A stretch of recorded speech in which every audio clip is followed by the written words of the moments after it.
Hello. So I have this stairs. You can see I have some channels in here. That's just for the handrails. So we've got back approvals, and basically they want to change the 5 by 5 by half inch HSS they specified to 4 by 4 by 5/16. So we're going to change these. So there's a couple of ways I guess you can do this. First of all, we want to change them, right? So just be careful that your plates may be controlled by the thickness of your column. So let's see what happens here. 4 by 4 by 5/16. So my plate has stayed the same. So I'm just going to leave that plate the same. Now, before I usually change anything, I will save, so I can still do that.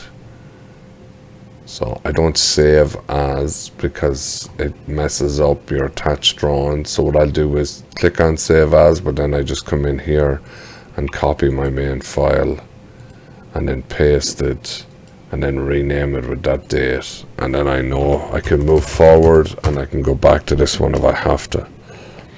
So it's 8/16. Okay. And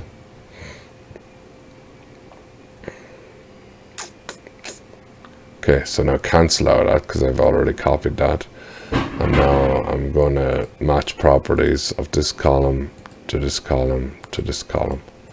Okay, so now I've changed my column sizes. So I want to go to Output, Document Manager. So we can see we need some updates here. So I believe the files for this one are 10, 400, 401, 402, 403. So as you can see, they all need to be updated. So what we can do is, before I do anything, I'm going to go back into this drawing or this job, and it's into the stairs, and I'm going to create a copy of these. Now when you update, it will create a copy, but I have my own way of doing this, which is a little bit of overkill probably, but works for me. So I'm going to do copy these files here in case I need them again, copy and put them into this folder, paste. Okay, so now I can update them, and I can always go back and grab these ones if I need to go back to the original model. So what I'll do now is, let's just pick out the one we want. So let's go to this first one, is E400. We'll just go back and check.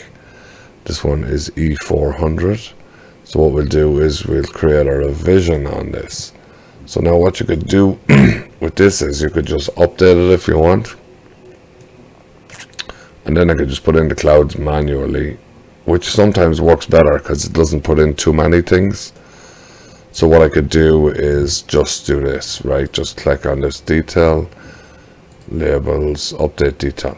Now, the only thing is you might have to do all of these, right? So you're going to have to update detail here so that the whole file is shown as being updated. There's a column here, so let's go in here, update detail.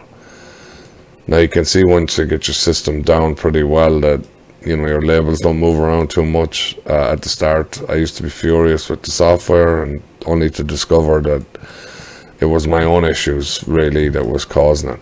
So now I have updated this, so that's good. So this file will be updated, so I could do it that way, and then I can come in here and I can just put a revision clouds around these if I want to, right? And then you can just leave it at that, and then they'll know that these columns changed, right? Or else we can go back. So what I'm going to do is just going to back up out of this.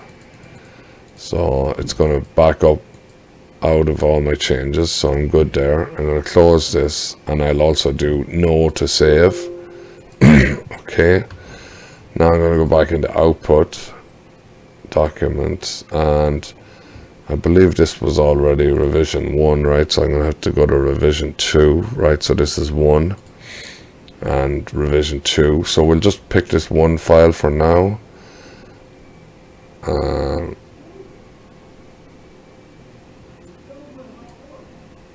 Update revision, make a backup.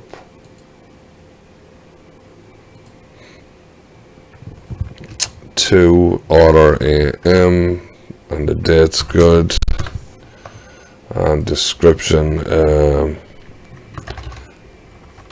column 2 4x4.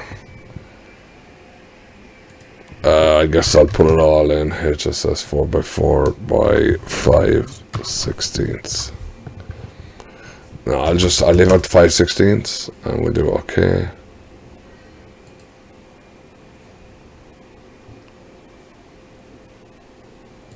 Now, as you can see, I can't click on anything because something is going on.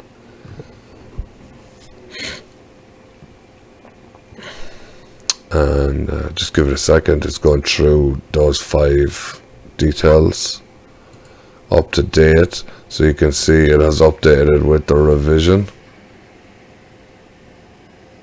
Let's double click, see what we got, and you can see that it has circles the size of the column here for me. It has changed the column here and the label, which is good.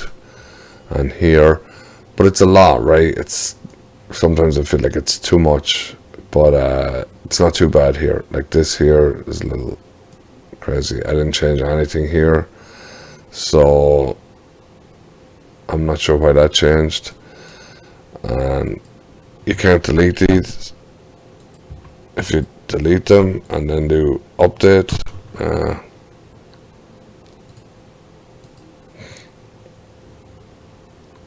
it deletes the whole plate, so you can't do that. So it's a little sketchy. Look, here's the old details. Look, because the whole, it's like basically marking up everything. So in my opinion, the other way of doing it is probably better for me. So I'll just add these clouds manually because they're never really in that many places. So it seems to get a little crazy when you do it this way. As you can see, I don't want these now. Then you have the option of, if you select this,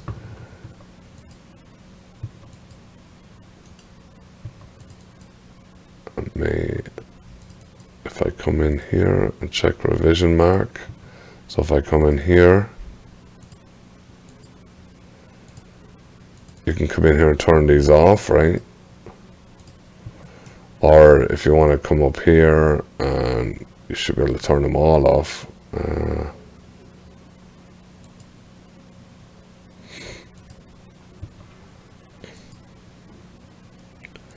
Trying to remember now how I turned them all off.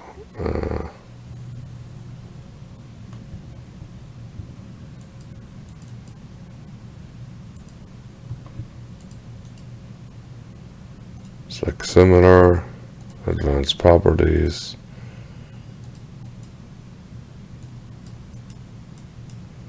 Alright, so basically you're kind of stuck. You can turn them all off by the layer, but I'm not sure why I can't find it. But anyway, that's not really the point of the video. Revision. There. So revision is just not show. It doesn't show it in red. So there's a revision. So as I say, generally when I update a drawing, I don't do it this way. I'll generally now turn off that revision.